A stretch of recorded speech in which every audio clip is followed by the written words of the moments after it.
I'd like to welcome everybody here tonight on behalf of ESCI, Education Support Centres Ireland. We've teamed up again with MDI to provide this webinar to as many teachers as possible. Tonight is the post-primary. This day last week we had the primary. Tonight is the post-primary. Everybody's very, very welcome.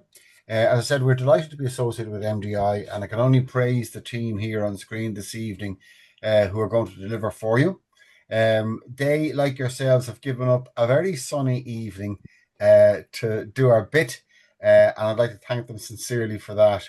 And all the participants, and we're beyond the 42 now.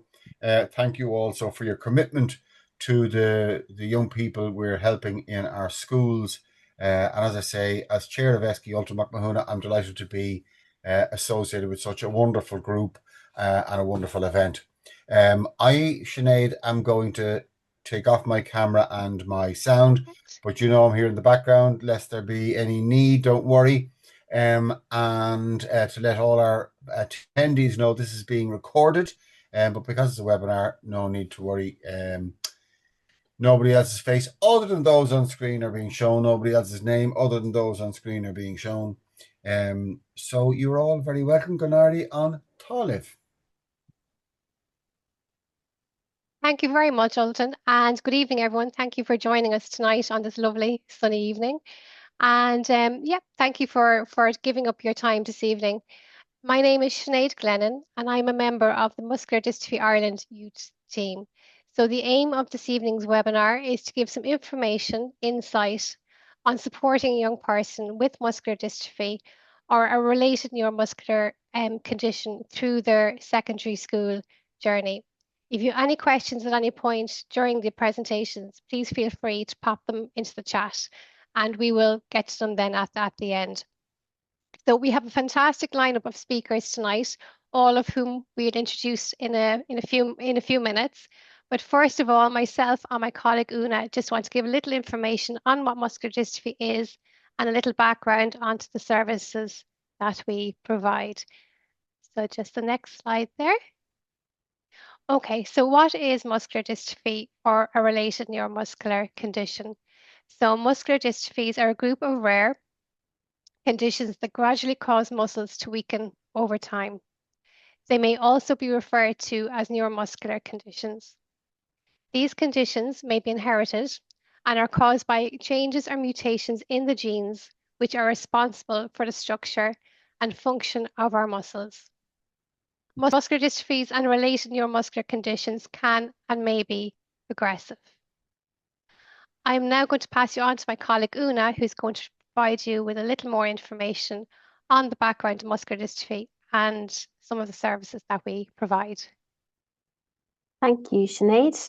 Good evening, everyone. My name is Una Sadler and I'm a family support worker with Muscular Dystrophy Ireland. So who are MDI and what do we do? So MDI is a voluntary member-led organisation which was founded in 1972. We provide support to children and adults living with neuromuscular conditions and their families.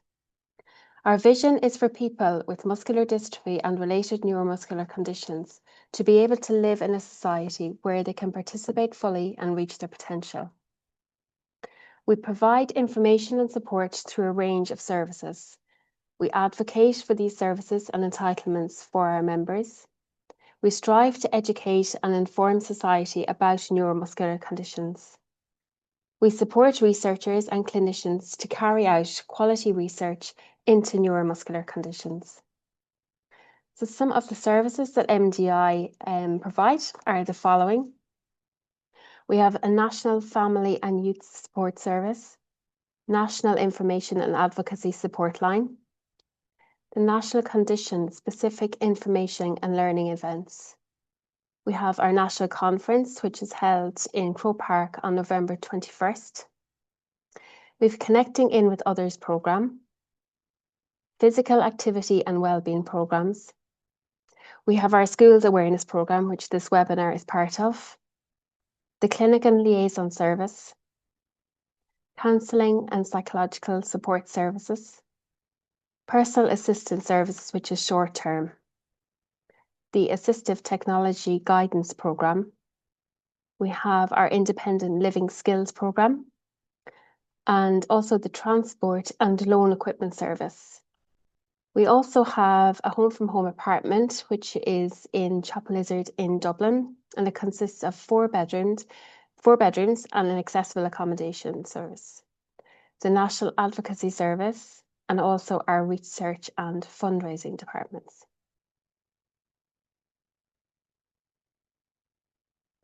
Sinead, I think you're on mute there.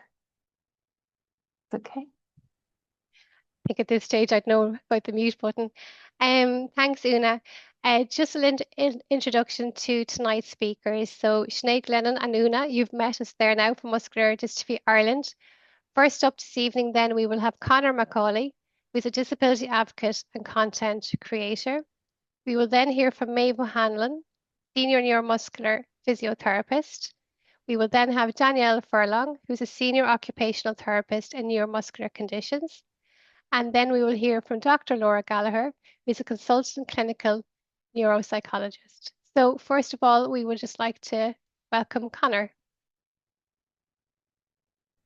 Perfect. Let me just share my screen there. Hi, everybody. Hi, Conor. So hopefully everybody can see my screen.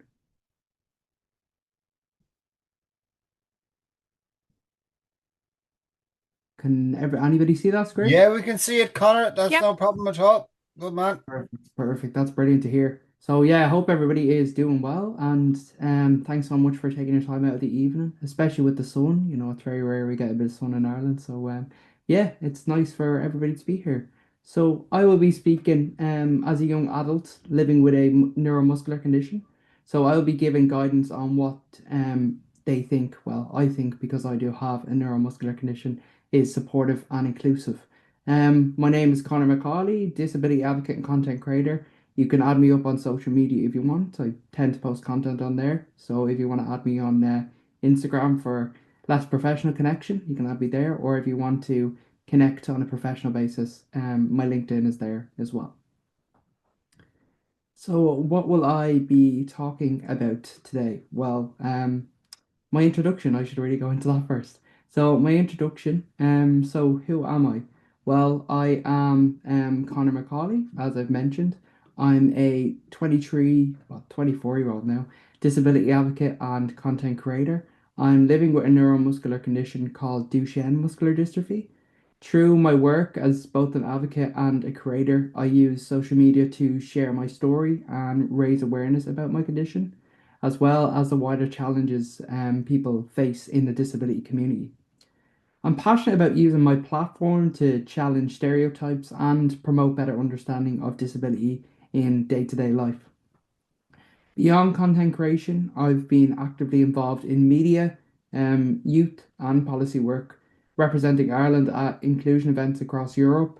These experiences have allowed me to really contribute to important conversations around inclusion and accessibility. Through everything I do, my really aim is to help build a more inclusive and understanding world. What will I be discussing? Well, today I'll be sharing my perspective on what I believe is important for someone with a neuromuscular condition in a school environment, particularly those living with Duchenne. I'll be focusing on what can make a real difference to a student's experience, both inside and outside the classroom. Not everyone is the same.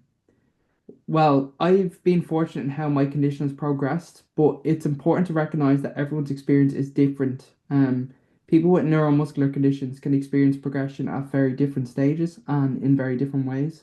Even among people with the same condition, no two journeys are identical, and having a disability doesn't mean your experience will mirror someone else's. Because of this, it's important to focus on individual and specific needs rather than making assumptions based on the diagnosis that student may have. Balancing education and disability. Well, balance is very important. A balanced approach in regards to studies is important. People with neuromuscular conditions already have to deal with the struggles they face. So school in some people's minds can be about the elements of interaction over their studies. Personally, as somebody who has Duchenne and has lived with the condition, I think this should be a balanced approach. The stress of the junior cert and leaving cert on somebody without one of these conditions is hard enough. Just imagine that extra stress added if you do have a neuromuscular condition. There are also more options after school. Like, please do not let them feel like the CEO is the be all and end all. Like, let them know there are other options out there, such as PLC courses. I personally found school very tough in terms of learning and remembering things. The condition I have, Duchenne, can have a higher diagnosis of developmental and mental health conditions. I myself have dyslexia. It isn't just something in some cases. It's also, I mean, the physical side of things affected. It isn't just the physical side of things affected. And that is also important to remember. No one book solution. You may be wondering, like, what do I mean by this? Well, I did mention this in my introduction, that it's crucial not to compare a past student with the same or similar student who may have a neuromuscular condition, because not all of us are the same. It isn't simply a matter of reading about the condition online and assuming the person will be at the same stage health-wise. It is vital as well to meet that student and their parents just before they start secondary school. This allows the school to get a better understanding of what the student may need concerning their accessibility requirements, and just ensuring they receive the appropriate support and resources from the start of their secondary school journey.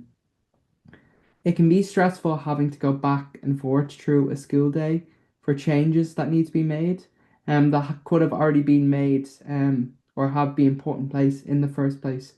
For me, in my own experience, this was a thing that I really struggled with, having to ask for certain things to be done, even though I did tell the school at the start what my needs were. Mental health. So, in terms of mental health, it is important that the student doesn't feel like they're a burden or that they can't go to a teacher. It is important that the student has someone they can go to no matter what. The student should have an appointed person that they can go to. I personally don't think this should be an SNA, as it is important that if a problem arises with the SNA, they can speak to someone else about it. It is important that they can get to know this person also. Getting to spend some time with them and being able to trust them first, I feel like that is very much key. Training for this teacher, I feel would be also be a good idea. In my own experience, I think that could have been a huge help for me, as there was only so much guidance a guidance counselor can do. They barely know you, and most likely the big thing is they don't understand your condition when you confine in them. They also may not have the authority to talk to a teacher about problems you may be having in the school. A designated person to be able to be there for you, just to talk or report problems with, I think is a great thing. This person being able to have the authority to bring up a problem they may have with a teacher or their environment, with permission of the child, of course, or in certain cases, the parents too. Um, so balancing education and disability. So this is just another section of the previous slide. So PE and the need to feel included. Well, physical education is important to have as part of a teenager's school journey. Teens with a neuromuscular condition are also not included or an afterthought when it comes to physical education. It is important that a plan is put in place to make a student feel included, such as being in charge of the music and playing in the sports hall or gym, or being in charge of even blowing the whistle in a football match or rugby match or any type of match. It can also be cool to have an approach to inclusive sports if possible at times throughout the year. So for me, this would be getting an instructor of a wheelchair soccer or wheelchair hockey team to talk about the sport. Could be a fun exercise for the group of students. And I think also as well, it adds awareness. So the students would see, okay, wow, this is, other people in wheelchairs playing sports. This is really cool, and makes that other student feel more included, I feel. But if the student doesn't feel comfortable with being in the class for PE, that is also fine too. But it is important that they have something to do at the time. In my own experience, I was told there wasn't a reason for me to be there if I wasn't participating, and I would be sent to a resource classroom and be made to do work in my early secondary school years. this definitely is not the right approach under any circumstance, as I at the time would come home upset that nobody felt this wasn't right except me and my parents. But if the student wants to do homework or play computer games or board games, that's okay too. This is, keeping the mind active, which is important, but the student should really have a choice in this. School trips. Well, many school trips will come up throughout the year. Transport and assistance should be planned when thinking about a school trip from the start. Students under no circumstance should have to worry about being able to access accessible transport or be afraid to go on a school trip. If a school trip isn't accessible, it isn't an accessible outing, it should be not presumed that the student who may not be able to take part doesn't want to go and watch. It is important to ask and not just pretend this trip isn't happening as the person cannot take part. In my own experience, I've been talking a lot about my own experiences in this, but that's what this section is all about. It would be sort of, I would have to ask if there was accessible transport would be available for school trips. This would not just stress me out, but it would also upset me as well. I was lucky to have a mother who would volunteer to bring me in our accessible vehicle if needed. It would also make me feel bad that my mother would, have to take her time out of her day while my able-bodied peers didn't have to deal with this. Excuse me. Residential trips are another area that should be thought of within Ireland and of course international. A student with a neuromuscular condition should be able to attend if possible. If it isn't possible, that can be understandable, but everything should be looked into it to make it possible. It's really important that all students can participate in these activities. So communication. Well, communication is key. I think we all know that within our lives. But students with neuromuscular conditions should be included in conversations about the decisions that affect them, rather than decisions being made on their behalf. Asking what they are comfortable with, what supports they need, and what they would like to take part in helps them feel respected and included. It also prevents misunderstandings and ensures that support put in place are actually useful, rather than assumed. So I just want to say to everybody, thank you so much for listening. I've really appreciated it. My social media links are back up on the screen again. And if anybody wants to ask me any questions, you can at the end, of course. And yeah, I hope you enjoyed. I have a little bit of a sore throat here, so if anybody has heard me speak before, they may be wondering what is up with my throat. But yeah, I have a little bit of a sore throat, so you may hear that. But yeah, thank you very much, everybody. And any questions at the end, make sure to ask them. Cheers. Thanks so much, Connor. Thank you. Now we'll welcome our next speaker, Maeve. Whenever you're ready, thank you.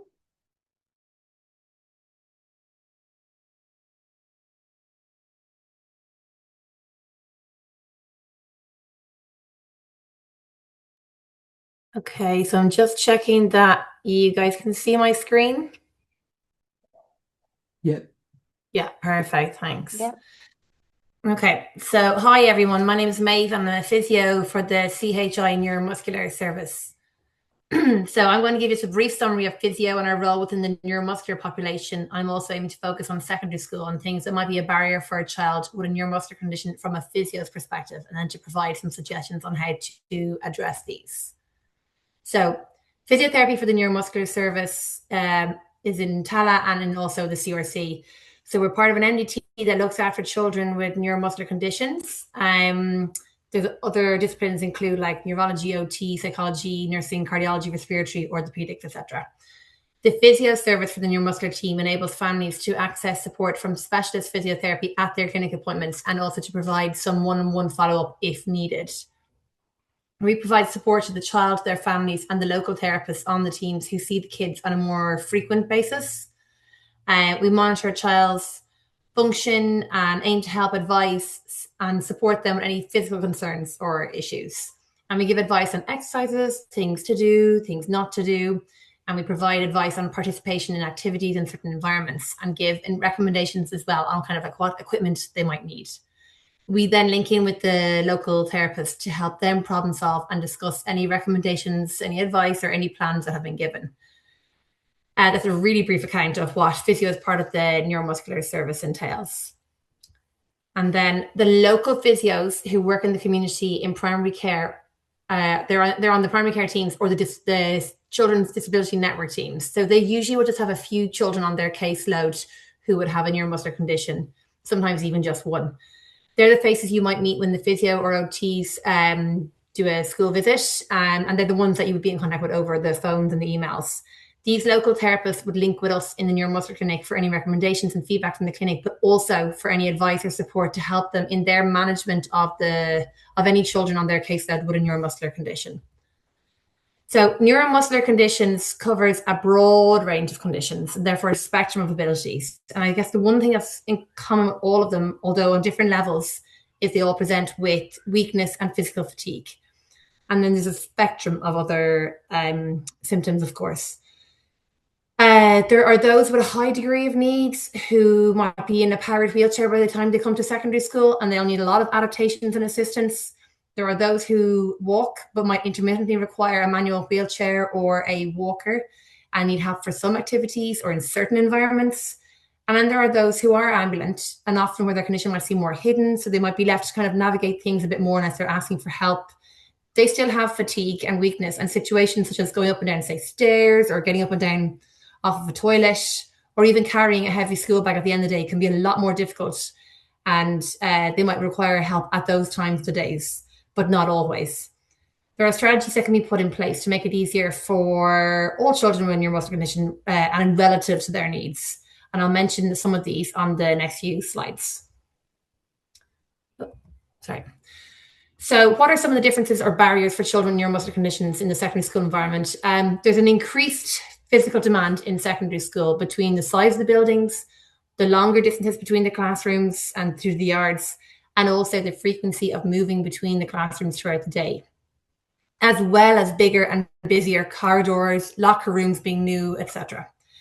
As Conor mentioned, PE is a big one, and PE becomes more intense or demanding in secondary school and essentially less accommodating to those with a neuromuscular condition, often, particularly as it can become quite sport specific. School bags tend to be much heavier with bigger books and more books, which is very hard for someone who might have a poor balance. And then the school day tends to be longer again than primary school. So it often means an increase in physical and mental fatigue for this cohort. And in general, there are more physical barriers in secondary school than would have been met in primary school, which can increase the levels of fatigue and make the environment harder to access or navigate. And it will often increase the risk of isolation of a child with a neuromuscular condition. As physios, there are things we would be looking at or thinking about for secondary school settings. So we look at the school environment and setup and think about safety issues, falls risks, the physical fatigue of a child, and we look to implement plans or strategies to help combat these barriers to make the school a little less of a challenge to the child. So you consider things like the access points in and around the schools, like steps, curbs, etc. If they're present, there'd be a need for ramp access for anyone with a wheelchair, or rails beside steps for those who are ambulant, because rails make it safer for those times when a child's at a higher risk of falling, or for those who could actually manage steps once they have that little bit of extra support, but would otherwise be compromised or dependent on an adult to help them if there was no rail there. And we do want to encourage and facilitate independence for these older kids as much as is safely possible.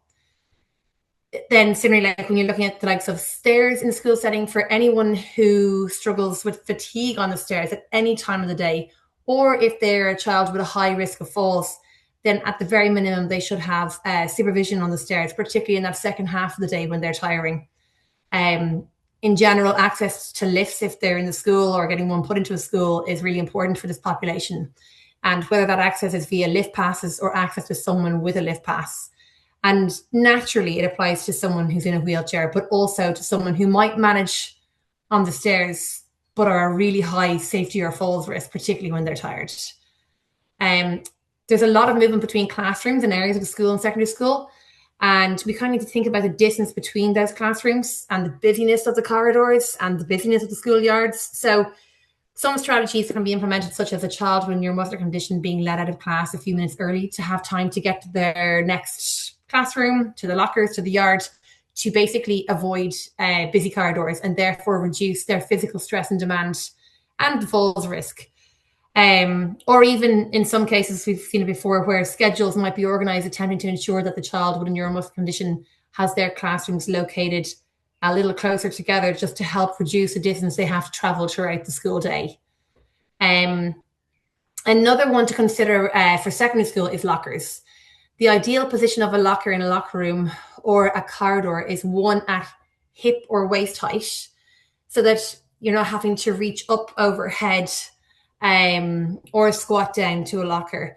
Because if you're lifting up overhead, someone might not actually have the physical range to get something up over their head into a locker, and there's obviously a much higher risk of books or bags falling on them. And similarly, a lot of children who are still ambulant with neuromuscular conditions wouldn't actually be able to get down into a squat position and return to standing. So also not that safe. Equally, you don't want to have one in the middle of a row or in a corner space, because you want to reduce the risk of a student being squashed, bumped, or falling when trying to access their locker. So the ideal locker placement would be one with space on one side at the end of the row at that middle height, preferably. And then school bags. Consider either recommending or helping with organising double books, that being books, a set of books that are in school hours and a set of books that are at home. So there's someone who is a little bit weaker and has fatigue, does not have that extra stress of attempting to carry a really heavy bag, that will increase their risk of falls or increase their risk of being in a lot of pain by the end of the day. Or else sometimes the option of having one set of books on their laptop or tablet either to help reduce the burden either. With just in relation to bathrooms there, it's just to consider the location and size of them and ease of access to them for someone with a neuromuscular condition, particularly for someone who's ambulant. If the bathroom is really, really far away and they're still adamant to be on their feet, it might take them quite a while to get to a toilet. So it's just really thinking about where they are relative to the classrooms that they are in. On this slide, it's just thinking about some bits of equipment that you may have come across already or might come across in the future with kids, and also just about the need for breaks during the day. So rest breaks or movement breaks are there to benefit the child both physically and mentally during the school day. So some of these children might spend the whole day in a wheelchair otherwise, and they would really benefit from time out of their chair during the day to get out onto a bed or a different type of chair or even a mat. And others might actually need a bit of stretching to manage their stiffness and pain. And some just need a physical and mental overload break from the classroom to help them recharge and not to overdo it during the day. So these are best done at a time that works best for the child as opposed to being scheduled in. And then just a bit about some of the equipment here is just depending on the needs of a child, using a stander for a stretcher, change of position can be great. And some kids prefer to use their standers in school. They don't have the space at home. And on the flip side, some kids do not want to have those extra bits of equipment coming anywhere near the school. So it will depend on the child. And having different chairs, beds, plinths, mats, etc. to get out can really, really help. Many kids with a neuromuscular condition need to wear leg splints. Some of you might have come across these before, AFOs or leg splints. These are to help reduce contractures or tightening of the muscles and tendons kind of around joints. Some kids are not comfortable wearing these all day, and it's a real battle to wear them because they're quite rigid and they pose a risk of skin breakdown. So sometimes having an SNA or someone else who can help them put them on and off throughout the day, so they're getting the benefit of them without having to wear them consistently, can be really helpful. And then just a little bit about the benches down here at the bottom. So having a portable bench in school is ideal, mainly aimed at kids who are still ambulant or sometimes ambulant. So they could be brought to PE or to the yard to provide a seated break for a child, or they can also double up as being a supporting service for them to pull up from if they were to have had a fall, and they can be part of a falls or a safety plan. As Conor mentioned before, PE is an area where a child might need help to participate. And it is trickier in secondary school, but everything should be done that can be done to help a child participate, particularly if they want to participate.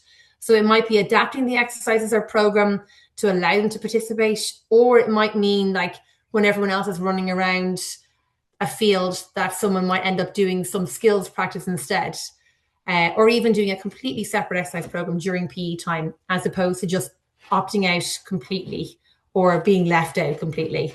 And a separate exercise or stretching program can be requested from the local physios. Just a few other little considerations here. For school transport, just thinking about whether the child can climb the steps safely, or do they need assistance getting up and down steps? Can they manage a heavy bag on steps or tight spaces, or do they need help with that either? If a child is in a wheelchair, it is recommended that they should have a headrest on the wheelchair when being transported in the vehicle for safety reasons. Not everyone will have one, but it is recommended. And then just with regards to things like pacing, some children are really good at recognizing their limits themselves, and others need help knowing when to take a break or adapt an activity. So again, as with everything else here, it's very specific to the particular child that you meet. No one, it doesn't work. You can't just say that you do one thing for one child and you'll do the same for every child. It really, really is individual and unique. These lists aren't exhaustive, so probably just capture some of the main or common areas and issues that we would look at as physios. So thank you all for listening. It concludes my part of the presentation. And if you have any questions, please add them to the chat for the end of the Q&A. And I'm just going to stop sharing here now. Perfect. Thank you very much, Maeve. And we'd like to welcome Danielle when you're ready there, Danielle. Evening, everyone. My name is Danielle Furlong, and I'm an occupational therapist working between Temple Street and Taylor University Hospital. I have been working in this field for some time in South Africa and then moving to Ireland as well. So furthermore, for this evening, I will be using the person, environment, and occupational model to help think about the child holistically and not just focus on their diagnosis. Each child will present differently, so we need to look closely at the unique profile of the child. So when we're looking at the PEO, we're looking at the child with the abilities, strengths, and needs, the environment in the classroom and the wider school context, the physical layout, social relationships, and policies. The occupation is everything the child needs and wants to do at school. So that is inclusive of learning, self-care, and play. Where these areas overlap is where participation happens. So think of this as a triangle. You could go to the next slide.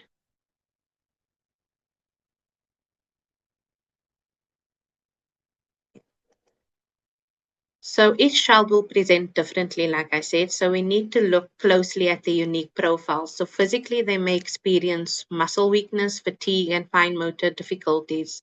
Cognitively, the child or the children may have typical learning abilities, but fatigue and frequent hospital visits might impact learning and also concentration. Psychosocially, they may be worried about fitting in or being different from their peers. Energy management, like Maeve said, should be considered as children may look fine but become tired very quickly. Communication needs, so the use of assistive technology might help the child in the situation, and also the use of an SNA will also help the child feel more comfortable in the environment. And these need to be discussed before the child transitions from primary school into secondary school, and it's extremely important that the child feels supported when entering the school on the first day. We can move to the next slide.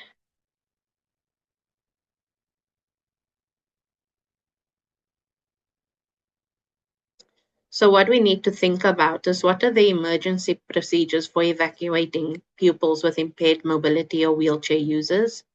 Can more than one pupil be evacuated at the same time? If not, what is the time delay between the individual evacuations? It's also looking at what arrangements are in place if no evacuation is available, and is there a safe holding area? Is the fire service aware that there are children with a disability in the school? So those are just the type of things that we need to be thinking about. We can move to the next slide.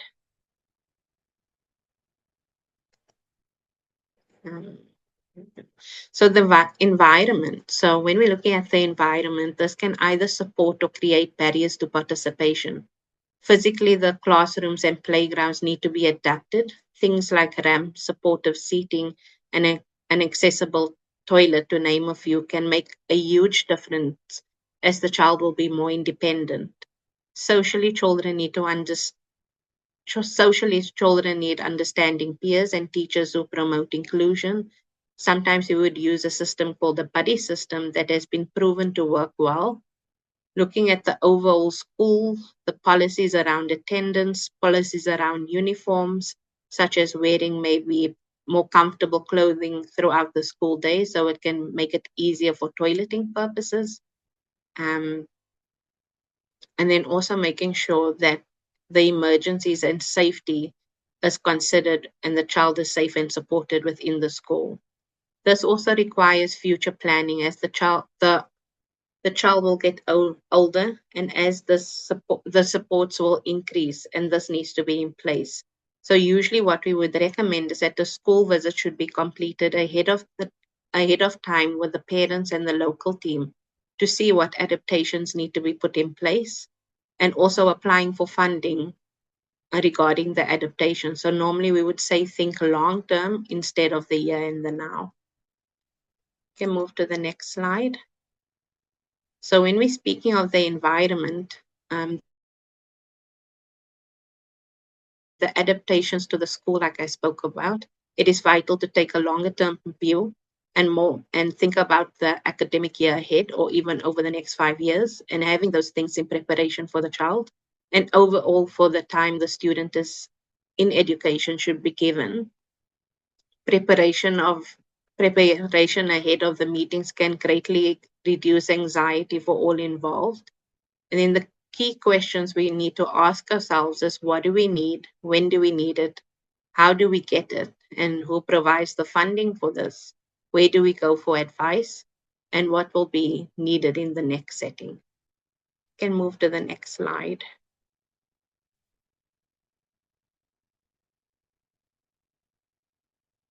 So the environment, we will also need to look at clear access to all classrooms. So this can be either that there's no bags in place or that the child is seated close to the exit door in case of emergencies, or if they require frequent breaks throughout the session. This may mean such as rearranging classroom furniture in every area, someone that is ambulant but tires easily is best positioned near the classroom entrance. Upper limb weakness associated with many muscle wasting conditions.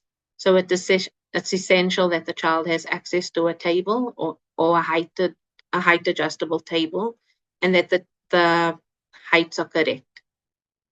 Can move to the next slide. When we're looking at accessibility, we're looking at the ramps, bathroom alterations, toileting, bathing equipment, extensions in the school. So if they need grab rails or handrails, we need to look at the door alteration. So has the school got the accessible size doors? Because sometimes they need to use a wheelchair to enter the doors, and sometimes they are bigger, so they need that access. So if they have a tracking hoist, so that's a ceiling track hoist or portable hoist and slings in the school. Most children have access to their own slings, and they normally bring that to school as well. But in the event that they do not have that, we need to ensure that there are some slings in place, and those can be disposable ones.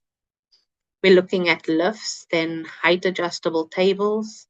Do they have access to the lift? Do they have a fob to enter the lift? Looking at supportive chairs, such as your standing frame. Also, sometimes what we would include in there is that the child has another chair that they can have a break in. Like Maeve said, that they spend a lot of time in their wheelchair. So in a break, can they have a little bit of a stretch out in their chair? Adapted equipment for eating and school-based tasks. So they are things that can help the child eat by themselves. So there's a lot of research and equipment facilitating that, and then larger bathrooms to ensure that mobility equipment can access the area. Can move to the next slide. Wheelchairs. So some of the children have a self-propelled wheelchair for if they are able to walk for some distance and just mainly use it for when they are tired. This also helps. We will normally recommend this to conserve energy and allow them to travel further. Some of the wheelchairs are powered mobility and they have different modes and functions, and which can alter the angle and the height of the seat. We do have some wheelchairs that have a sit to stand function. So that also acts like a standing frame. The children are normally the expert in using their own wheelchairs. However, it is helpful for staff to have some understanding of its operation and also to think about what happens when there is a fault in the wheelchair. So in most times, we would recommend another wheelchair, and that wouldn't be powered mobility, but it's just in case something happens with a powered wheelchair. Okay, move to the next slide. So when we're looking at occupation, we are thinking about what the child actually does at school. So academically, handwriting may be difficult. So looking at laptops or speech to text can be some of the alternatives. Normally, some of the children that comes to us that has a neuromuscular condition would normally speak about the cramps in their hands, or if they're doing longer pieces of work and handwriting, their hands become tired. So normally what we would recommend from an OT perspective is that they have access to a laptop to do their longer pieces of writing while still maintaining handwriting by themselves. So that could be like short questions and responding to with the answers, doing their mathematics by using handwriting. In terms of self-care, eating lunch and toileting may require extra time and support. Play is especially important for children as it's seen as a meaningful occupation. We want them to access the playground, clubs, and games with their friends. Also looking at the transitions between the classroom and getting onto the bus can sometimes be the most tiring or unsafe part of the day. When we are thinking of this, think about how we can incorporate the child into PE and school activities so that they can engage meaningfully and not just be physically present, such as what Connor referred to. Most children would say that they are not involved in any activities because they are in a wheelchair and they are not able to do the activities that their peers are doing. So normally I would think about how would I feel if I was not included in that activity, or how would it make us feel? We can move to the next slide. So what we can do in the classroom, so we can adapt the task where needed. For example, let the child answer verbally instead of writing. If fatigue or muscle cramps hinder the child from engaging in these activities, we can introduce the assistive technology, and that is normally what you can get from the CD&T to assist with. We're also building in rest breaks and being mindful of the fatigue levels. Normally the children are able to say when they are fatigued, and just like Maeve said, is that we need to incorporate those breaks when and as needed for the child, and they will normally indicate this. Encourage peers to be supportive and create opportunities for inclusion. And most importantly, working together with the parents, the OTs, the physios, and other professionals. So you don't have to figure this out all on your own. We also need to collaborate together with our teams. We also need to be mindful, and this was just something that I thought of this evening, is that we need to be mindful that some of the children who present with a neuromuscular condition also have their own sensory needs. And this should also be noted in the strategies, as sensory dysregulation can increase the level of fatigue the child experiences. So for example, is the constant sensory processing equals exhaustion, muscle tension, and fatigue. So that's just something I thought of this evening. You can move to the next slide.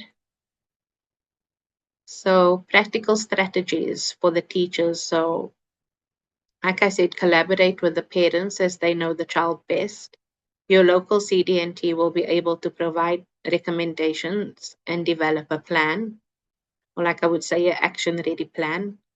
Regular review should take place as the child grows and the disease trajectory changes.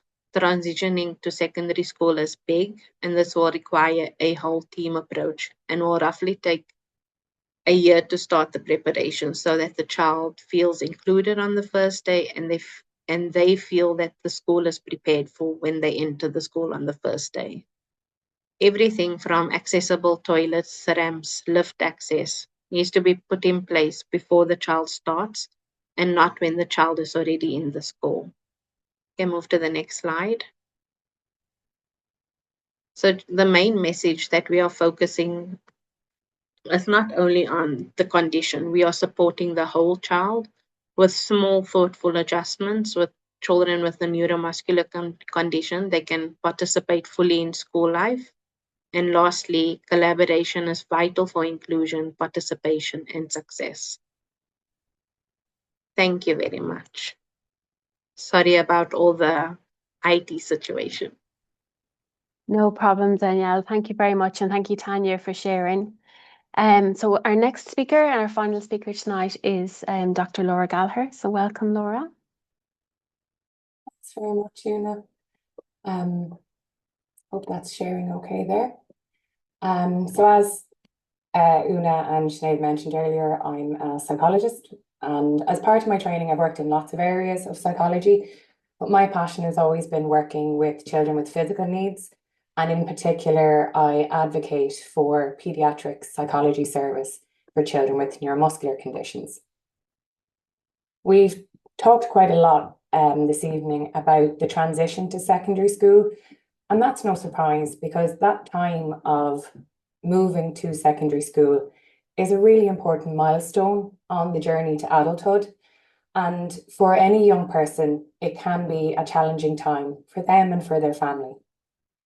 But for young people with neuromuscular conditions, the time of transition to secondary school often coincides with functional changes that can be associated with the progression of neuromuscular conditions. And this is particularly relevant in Duchenne. The young person starting secondary school may at the same time be experiencing changes in muscle strength, levels of fatigue. They may have changes in their equipment needs or the adaptation needs. It may be that there's a need for adaptations or equipment in school that haven't been required in the home or other environments. Also, the need for hospital visits or therapy evolves over time. So it's important that we are aware of the psychological impact of these functional changes and sensitive to these as well. When we're thinking about planning for success in secondary school, we also need to think about learning and academic pieces as well.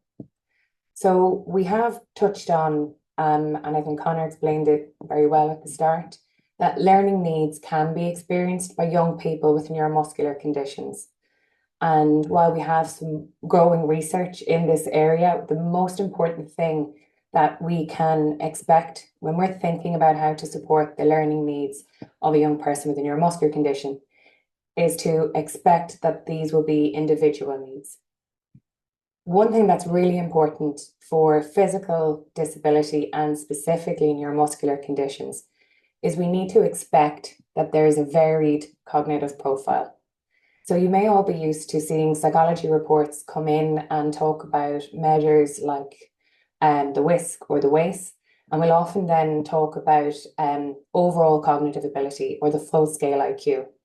So for many young people with a neuromuscular condition, they'll have a full scale IQ that falls within the average range, which is a very wide range. But while it might be in the average range overall, it's highly likely that there are areas of specific strength and areas of particular difficulty.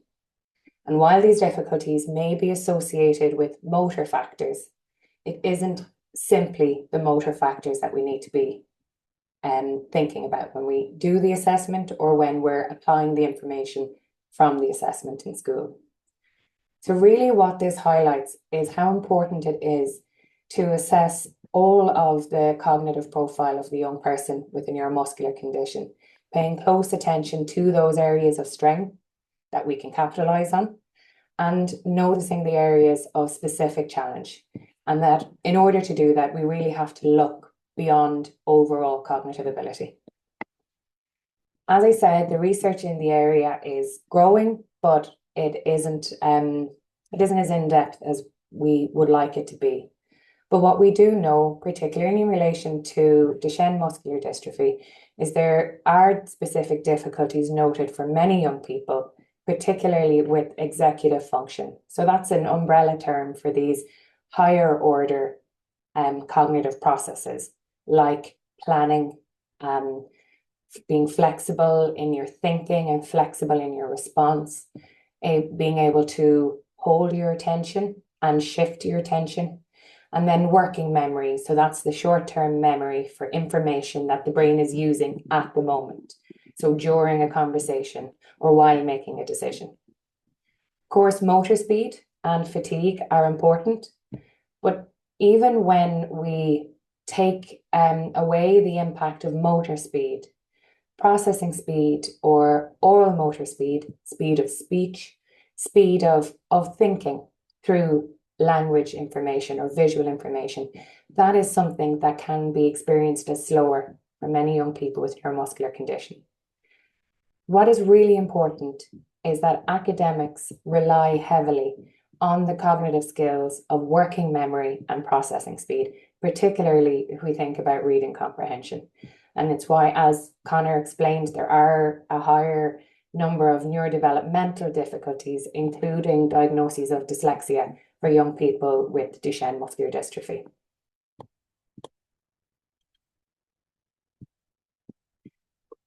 So as I said, there's a growing body of research that's looking, as well as the neuropsychology profile of a young person with neuromuscular conditions, we're learning more about neurodevelopmental and mental health presentations.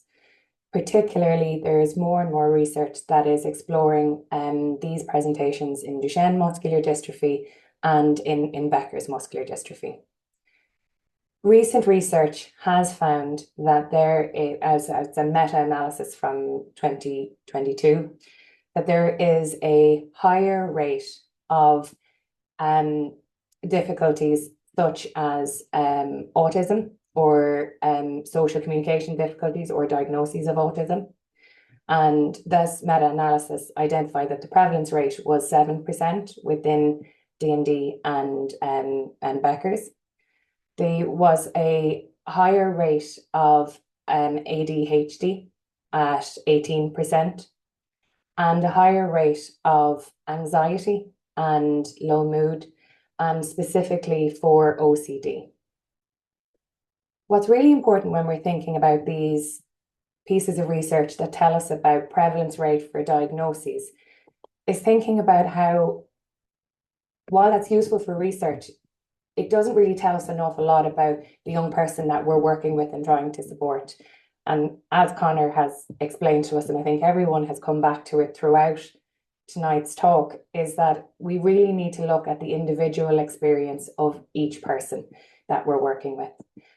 And I guess as a neuropsychologist, I'm going to say this anyway, but I advocate that one of the best ways that we can do that is take a neuropsychological approach to the assessment. So that means we can look at understanding and assessing in detail the cognitive, social, and emotional needs of the young person. Because what we can often find is that we have areas of strength and difficulty, but a diagnosis, maybe the criteria haven't been met for a diagnosis of autism or ADHD, or maybe the autistic experience doesn't fit for the young person with a neuromuscular condition. Or if the diagnosis criteria are met, or if it does fit, it doesn't always mean that it explains the full picture.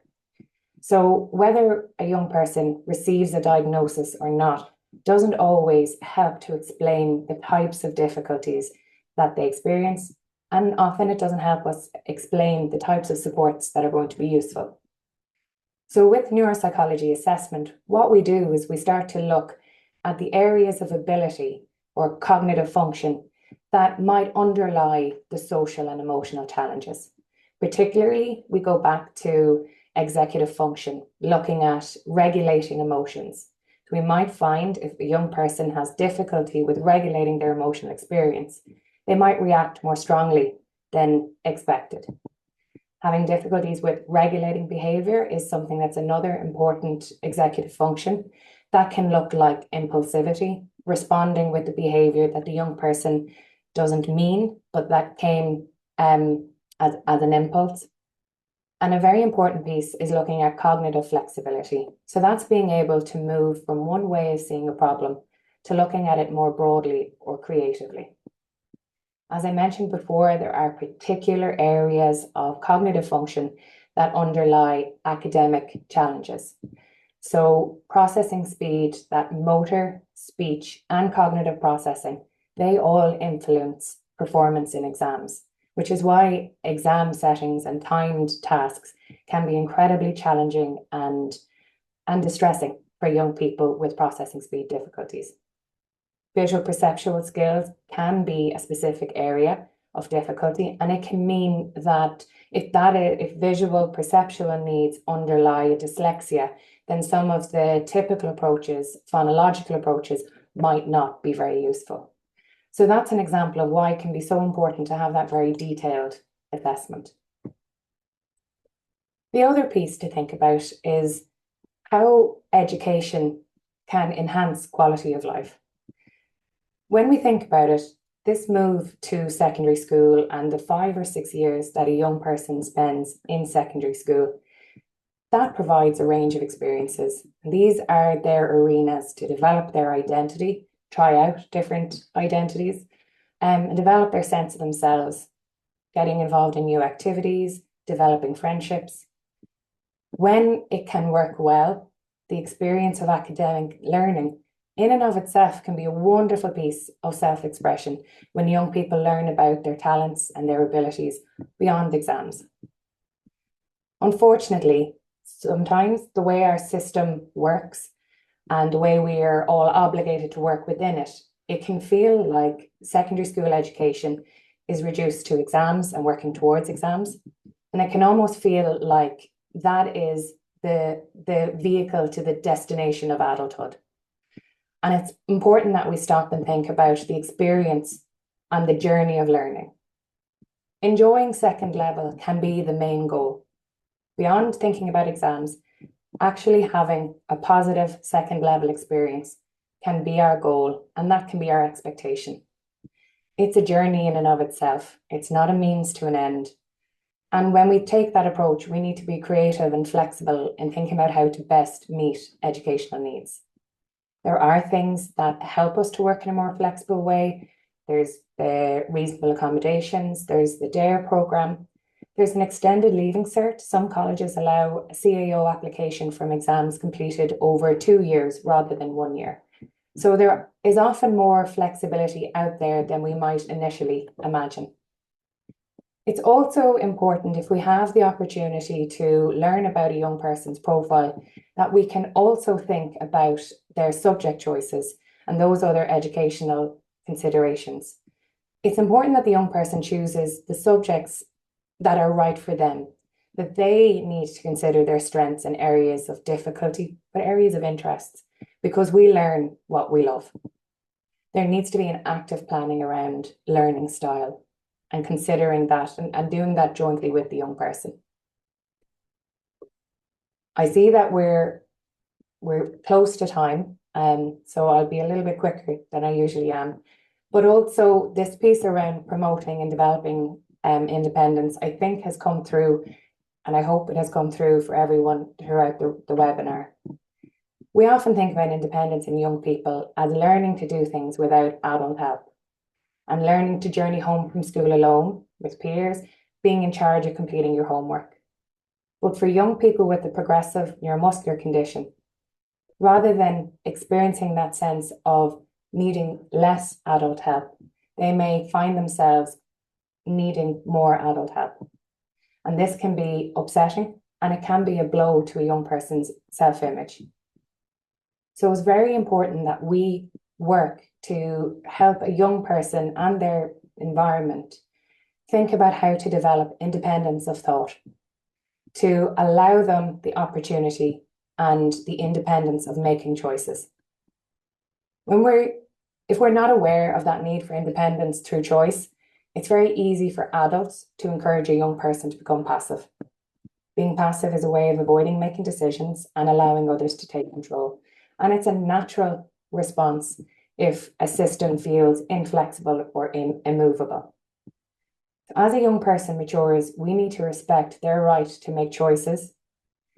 And like others who may not experience the physical challenges, young people with neuromuscular conditions have the right to make choices we don't like and that we don't approve of. It is a very important and a developing skill for a young person to learn about how to direct support. And that independence of thought and choice is very important when we think about that relationship and the communication between a young person and an additional needs assistant. So independence looks like being able to ask for help when it's needed. It also means being able to negotiate when help is not needed, but it is given. For example, if an SNA sits within a peer group and acknowledges conversations between peers at lunchtime, this is going to prevent social independence. So negotiations are often needed and they should be expected and encouraged. And that is the way that we will develop that independence of thought and independence of choice. We've highlighted varied learning, social and emotional needs experienced by young people with neuromuscular conditions. And what we know from clinical experience is it's these times of transition from primary to secondary, from junior cert to leaving cert. This heightens the experience of emotional needs. Growing social groups prompts new experiences, new dilemmas, and at times questions from new social groups. Connor described it better than anyone can. There isn't a guidebook on how to support young people with neuromuscular conditions to navigate their experience and the psychological impact of that. Psychology support can be really important at these junctures to help young people navigate their sense of themselves, the impact of their condition, the impact of medical needs. And the support can help them to understand how they want to describe their own story, their interests, their choices, their experiences. Teachers cannot be expected to address these needs, neither can SNAs. Although the lack of psychology resource in Ireland often means it is school staff and the school community that shoulder the impact of this alongside parents and the young person themselves. But the most important and impactful thing that any school staff member can do to support young people with neuromuscular conditions is to develop their own awareness, their sensitivity to the challenges. And your attendance here today shows your commitment to that, and it is enough. Thank you.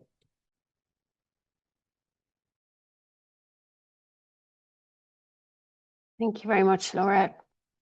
Okay, so just to let everybody know that the link to tonight's PowerPoint, along with any further in-depth information and resources, is available on our website. That's www.mdi.ie.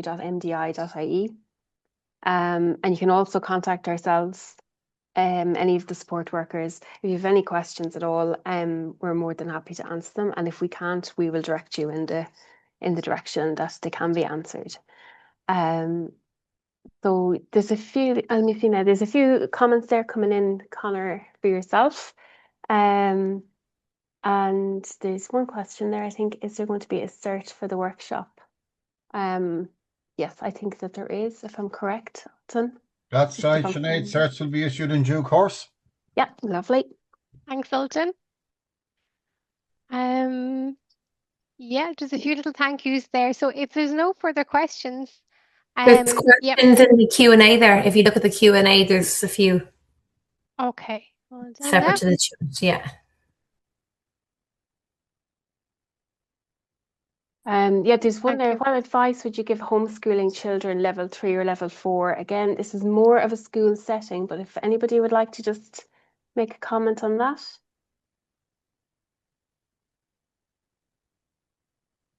Yeah, the webinar, I suppose, is more focused on the school setting. Yeah. So I think I wouldn't have any specific advice, but I suppose what can be really important in that is to think about that experience of homeschooling for the young person themselves, and ideally to explore psychology supports if it's a young person with a neuromuscular condition, to explore if the move to homeschooling is a choice that's being exercised, or if there are barriers to participation in the school environment that perhaps either the CDNT or other, or even through links with MDI, that some of those barriers can be explored. So I don't know that I'd be able to answer that fully, but I do think it's important to think about whether that's a choice and a valid one, if that's the case, or is that something that is more of a reflection of barriers that we could work on reducing. right, thank you, Laura. So another question there. Is there a list of colleges that allow CAO applications to complete exams over 2 years? I think that there is, and like so many things in our lovely health and education systems, it's really hard to find them out. Is there a list? Not one I know of. But what you tend to find out is by linking with the disability advocacy officers of the various universities. Sometimes it's separate to DARE. I know from experience that Maynooth are one of the colleges that do that, but it is often specific courses as well. So when you're exploring that, say if it's a guidance counsellor that's exploring it, it would be really important to do that in tandem with the young person, so that if you're approaching universities, that you're actually looking for courses that they're interested in, to make sure that it applies for the specific course. So I think it is, like so many things, it's a lot of trial and error, and a lot of calling around and asking those questions. Thank you, Laura. A teacher manage a class and a child with a physical disability at the same time, and is there a specific program that a teacher can follow? I guess a lot of the time the whole idea that, in terms of managing the physical disability side, that's where the SNA would help with, allowing the teacher to continue teaching. I guess if you're talking about a curriculum and possibly being a little bit different, that's more the learning side, which I suppose is no different to having just a child who doesn't have a physical disability who has a learning difficulty. So they might be, that would be the SNA involved, or resource teaching. So yeah, physical disability side, if it's something that will impact them throughout the day, there should be access to an SNA. Yeah. And then from a curriculum perspective, again, that would go back to the individual learning profile of the young person. And the National Educational Psychology Service do have some very useful information and handouts on their website and on the NCSE that talks about, supports and strategies specifically around executive function needs, if that is something that the young person experiences difficulty with, or additionally information about processing speed. Also, if a young person has identified learning difficulties, one would hope that the psychology assessment that they had would have some helpful guidance on that as well. But it very much what Maeve says, that this is about adapting the curriculum to best suit the educational profile of the young person that may exist alongside their physical needs, but is the same as adapting the curriculum for anyone who has specific profile of strengths and difficulties. The Thank next you, question, Laura. there's another Sorry. one there that might be aimed for Danielle possibly, because it's where can I get adaptive eating equipment that can support my son to cut his own food? That's a very broad question, and there is a lot of there's a lot of companies that can assist with that, but I would definitely recommend that you need to get a thorough assessment. So I'm not sure if the child is linked in with the CDNT, but the equipment that we're looking at is quite expensive, and that's why I would highly recommend that this is trial and tested before investing a lot of money into that piece of equipment, and it wouldn't work. The other option is to try more different utensils that occupational therapists have access to, such as adapted cutlery, so it has a bigger grip, and that you can find. Some of them are online, and they're not too expensive. So that's as much as it all depends also of where the level, what is the upper limb strength of the child is, and what are their range of movement. So it's a very broad question, because you need to do a thorough assessment from an occupational therapist viewpoint. Thank you, Danielle, and apologies. Yeah, I actually didn't see the Q&A. I can see them there, Maeve, now. And we have another question. If there is a child in school with DMD, Duchenne muscular dystrophy, where is the best place for the school to reach out and get this information? Well, I was going to say our own website, mdi.ie, may be the best website there. And as Una said earlier on, we can direct you to the correct place and point you the right direction at that point. Have we got all the questions there, everybody? And apologize for missing those on the Q&A. I think we've got everything, guys, haven't we? I think We do. so. Yeah, we do. We do. Sorry, Thanks, Connor, there. Sorry, I just want one little thing. Just want to say, yeah, thanks, Amy, for that, and yeah, shout them out. Thanks, Connor. So look, we just want to thank everybody for joining us tonight and giving up your evening. A special thank you to all our speakers, to Connor, to Maeve, to Danielle, and to Laura. And thank you for assisting there with the Q&A at the end. And we'd also like to thank ESCI and Ulton there in the background for supporting us and hosting this webinar. So thank you to everybody, and good night. Thanks, Sinead, and you're all very, very welcome. Pleasure to be involved. God bless.